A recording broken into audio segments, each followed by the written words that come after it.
Ever enlarge a photo on your phone? You drag the corner and the whole picture gets bigger, but the people in it don't suddenly get stretched and skinny. That magic isn't magic, it's math. It's called proportion. In simple terms, proportion means two ratios are equal. The numbers change, but the relationship between them doesn't. Think of it like a price. One apple for $2 is a 1-to-2 ratio. So 5 apples for $10 is the exact same relationship, just scaled up. They are in proportion.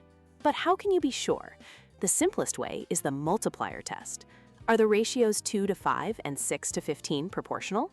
Well, to get from 2 to 6, you multiply by 3. To keep the proportion, we must do the same to the other side. Does 5 times 3 equal 15? Yes, it does. The multiplier is constant, so they are proportional. Sometimes the multiplier isn't a nice whole number. That's when you use a foolproof trick, cross multiplication. Imagine the ratios as fractions. Is 3 over 7 equal to 12 over 28? Just multiply diagonally. The top left, 3, times the bottom right, 28, is 84. Then the bottom left, 7, times the top right, 12, is also 84. Since the results match, the ratios are in proportion.